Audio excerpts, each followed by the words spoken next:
One tiny misstep in your cloud security could cost your company millions, and you might not even know it's happening. Right now, attackers are scanning AWS, Azure, and Google Cloud for the same three mistakes: weakly secured virtual machines, exposed Kubernetes, containers API, and over-permissioned serverless functions.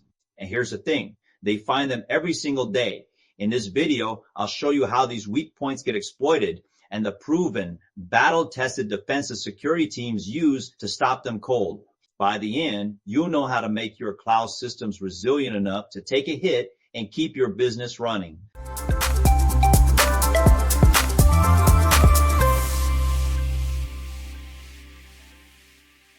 Welcome back to our ongoing series. I'm really excited to have you here for Module 2, Part 2, where we're going to dig deep into securing cloud compute services. This is honestly one of those foundational pieces that can make or break your security program. When done right, it helps your organization not just survive cyber attacks, but bounce back quickly. Today, we're going to break down the essential security practices for virtual machines. We'll also look at the somewhat complex world of container orchestration with Kubernetes, and then explore serverless functions. We'll cover all of this across the AWS, Azure, and Google Cloud platform, since most of you are probably working with at least one of these. When you're working with cloud compute, you encounter different service models. Each one comes with unique security responsibilities that are defined by what's called the shared responsibility model. Now, this might seem straightforward, but I've seen too many teams get tripped up here. For virtual machines, which typically fall under infrastructure as a service, the cloud provider handles securing the underlying infrastructure. Think of this as security of the cloud. But here's where it gets interesting. You, the customer, are responsible for everything else. This includes the guest operating system, install applications, network security configurations, identity and access management, and data protection. It's basically security in the cloud. This distinction appears to be simple on paper, but in practice, it's where many security incidents originate. I can't stress enough how critical it is to understand exactly where your responsibility begins. Let's start with some key security practices for your virtual machines. Patch management is absolutely non-negotiable. I know it sounds obvious, but you'd be surprised how many environments I've seen where this gets pushed to the back burner. Regularly applying security hotfixes and updates is paramount. For AWS EC2 instances, you can leverage AWS Systems Manager Patch Manager to automate and centralize patch deployment. It's actually pretty slick once you get it set up. Azure virtual machines have a similar capability with Azure Automation Update Management. Google Compute Engine lets you create patch jobs efficiently too. But here's the thing, just deploying patches isn't enough. You need to use vulnerability management services to continuously scan for missing updates. This is especially crucial for large-scale environments where you might otherwise run into conflicts or miss something that compromises your overall security posture. Another critical aspect is securing backups for disaster recovery. I like to think of good backups as your insurance policy. You hope you never need them, but when you do, they better work. Ensuring offline backups is paramount to securing your company's data. What I mean by this is keeping copies of your data completely disconnected from your network. Why does this matter so much? Well, if a sophisticated ransomware attack encrypts your online drives, including online cloud backups or connected USB drives, your offline copies become your only recovery mechanism. I've seen organizations saved by this approach and others devastated because they didn't have it. Cloud providers offer managed backup services that are generally quite good.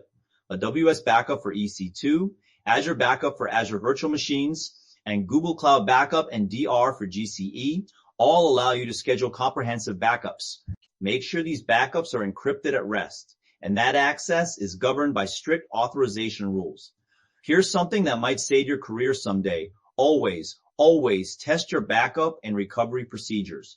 I can't tell you how many times I've seen organizations assume their backups were working, only to discover during an actual incident that something was wrong. Test regularly to confirm data can be restored effectively and quickly when needed. This ensures business continuity, even when things go sideways. Beyond patching and backups, there are several other practices that can significantly improve your security posture. For hardware and virtual machine selection, choose the latest hardware generation of virtual machines from your cloud provider. Newer generations often come with enhanced performance and cost efficiencies, but more importantly, they typically have superior built-in security capabilities. It's worth the upgrade cost in most cases. For highly sensitive environments, explore virtual machine families that support confidential computing capabilities. This technology protects data in use, even when it's being processed by the cloud provider's infrastructure. It adds an extra layer of confidentiality that may be worth considering for your most sensitive workloads. For image management, always use virtual machine images from a trusted source. The major cloud providers maintain up-to-date and hardened images of various operating systems like Windows and Linux. These are generally your safest bet. If you're creating custom virtual machine images, and many organizations do, ensure they have a minimal number of packages installed. This significantly lowers your potential attack surface. Every additional package is another potential vulnerability. Encryption and access controls. Enforce encryption at rest for all disk volumes attached to your virtual machines. This safeguards data confidentiality, even if the underlying storage gets compromised somehow. For Linux virtual machines, enforce the use of SE Linux to protect against unauthorized activities at the kernel level. It can be a bit of a pain to configure initially, but it's worth it. For Windows virtual machines, join them to an Active Directory domain to centrally enforce group policies and restrict OS capabilities from unauthorized access. When it comes down to service hardening, disable all unneeded services on your virtual machines. This reduces potential entry points for attackers. I know it seems tedious, but every disabled service is one less thing an attacker can potentially exploit. For environments requiring stringent security, select a Center for Internet Security Hardened Image from your cloud service provider's marketplace. CIS has become something of a de facto secure configuration standard for commercial entities. Their benchmarks provide secure configuration baselines that can prevent up to 99% of cloud and firewall breaches due to misconfigurations. That's a pretty compelling statistic. You can automate these configurations using tools like Ansible or Puppet for network devices, which significantly enhances security and speeds up the process. The initial setup takes some work, but the payoff is substantial. For network access, use network access control lists or layer 4 network firewalls to protect virtual machines from unauthorized access. Think of this as the equivalent of an on-premises network firewall. It's that first line of defense that can stop a lot of attacks before they even get started. Now let's shift gears and talk about containers and Kubernetes. These have become the backbone of many modern scalable applications, and honestly, they're pretty amazing from a development perspective. But they also demand specialized security approaches, particularly when you're working in a fast-paced DevOps environment. Kubernetes itself is a powerful container orchestration service, but with great power comes great responsibility, as they say. When you're securing your Kubernetes deployments, whether that's a AWS Elastic Kubernetes service, Azure Kubernetes service, or Google Kubernetes engine, here are some practices that seem to work well. Similar to virtual machines, create custom container images with a minimal number of packages. This reduces your attack surface, which is always a good thing in the container world where things move so quickly. Sign your container images using a private key and check the signature during the deployment process to verify their trusted source. Google Binary Authorization, for instance, helps deploy container images from a signed and trusted source. It's one of those features that adds a bit of overhead but provides significant security benefits. For highly sensitive environments, consider deploying Kubernetes worker nodes from a virtual machine family that supports confidential computing capabilities. This protects data in use. Even within the dynamic container environment, it may not be necessary for every workload, but it's worth evaluating for your most sensitive applications. RBAC can get complex pretty quickly, but it's essential for maintaining proper access controls in a Kubernetes environment. Monitoring and compliance are also vital aspects. For auditing and security monitoring, ensure comprehensive logging of Kubernetes activity. Services like Google Security Command Center can help detect threats related to containers. These tools are particularly good at identifying anomalous behavior and misconfigurations, which are common in container environments. Try to maintain compliance with industry standards. The GKE Compliance Dashboard, for instance, allows you to check for compliance against the CIS benchmarks for Kubernetes. This ensures adherence to widely accepted secure configuration guidelines, which can save you a lot of headaches down the road. Network security is still a thing. So let's discuss about network segmentation. Implement network policies to segment your container workloads. This limits lateral movement in case of a breach, which is crucial in containerized environments where workloads can be interconnected in complex ways. Finally, let's explore serverless functions, or function as a service. Examples include AWS Lambda, Azure Functions, and Google Cloud Functions. This model abstracts away almost all infrastructure management. As the customer, you're primarily responsible for your application code and configuration, while the cloud provider handles the operating system, patching, and scaling. This shifts much of the vulnerability monitoring of the underlying infrastructure to the cloud provider, which sounds great, but you still have critical security responsibilities. Here's something actionable you can do right away. Always choose a runtime with the least number of vulnerabilities.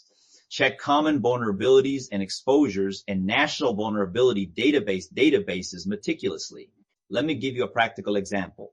Resources like cbetdetails.com allow you to search for and compare the historical vulnerability counts for different runtime versions. You can look at Node.js versions, Python versions, whatever you're using. By analyzing these databases, you can make data-driven decisions to select a runtime version with a lower security risk profile. This approach minimizes your attack surface from the very beginning, which is much easier than trying to fix problems later. It's a proactive step that can significantly reduce your exposure to known exploits. Just remember to also check end-of-life dates, because unsupported versions stop receiving security patches. We cannot forget to secure application code. Right. Use static code analysis tools to automatically identify security vulnerabilities in your function code before deployment. These tools have gotten much better in recent years and can catch a lot of issues that might otherwise slip through. Here's something I see way too often. Never hard code sensitive information like API keys or credentials directly into your function code or environment variables. Always use dedicated secrets management services. I know it seems like extra work, but the alternative can be catastrophic. Identity and access management. Apply the principle of least privilege to your FOSS functions execution roles. Functions should only have the minimum permissions necessary to perform their intended tasks. This can get tricky because it's tempting to just give broad permissions to make things work, but resist that urge. Next in the line, we have logging and monitoring function executions. Serverless functions can be challenging to monitor because they're ephemeral, so logging becomes even more important. Leverage cloud-native logging services like AWS CloudWatch Logs, Azure Monitor Logs, and Google Cloud Logging. These integrate well with the serverless platforms and provide the visibility you need. Send all audit and monitoring logs to a central security information and event management solution for consolidated analysis and rapid incident response. Define and enforce clear log retention policies to balance compliance requirements with storage costs. These logs can add up quickly, so having a clear policy helps manage costs. Sequentially, it is important to set up automated alerts for suspicious activities. In a serverless environment, things happen quickly, so automated alerting is often your first line of defense. Lastly, but not the least, we have data protection. Ensure data is encrypted in transit using TLS with HTTPS and at rest using cloud storage encryption when functions interact with data sources. This is pretty standard these days, but it's worth double checking, especially when you're moving quickly in a DevOps environment. To wrap this up, building cyber resilience in cloud compute really comes down to a multi-layered approach that respects the shared responsibility model. Let me summarize the key points. For virtual machines, focus on diligent patch management, solid offline backups, hardened images, and careful access controls. These fundamentals will prevent most common attack vectors. For containers in Kubernetes, concentrate on secure image creation and signing, minimal attack surface, confidential computing for sensitive workloads, and compliance with benchmarks like CIS. The container ecosystem moves fast, so staying on top of these practices is essential. For serverless functions, your actionable advice is to select runtimes with the least known vulnerabilities after checking CVE and NVD databases. Combine this with comprehensive logging, solid code security practices, and strong IAM policies. Each of these compute services plays a vital role in modern cloud environments. Securing them effectively is really central to your organization's cyber resilience journey. The threat landscape keeps evolving, and these practices provide a solid foundation for adapting to new challenges. For a deeper dive, including detailed configuration examples and specific tool recommendations, be sure to check out the accompanying blog article. The link's in the video description. Thanks for joining us today, and remember, stay vigilant, stay informed, and most importantly, stay cyber resilient. Oh, I almost forgotten. If you found this video valuable, please hit the like button, subscribe, and leave comments to spike further conversation. Thanks once again, and bye-bye.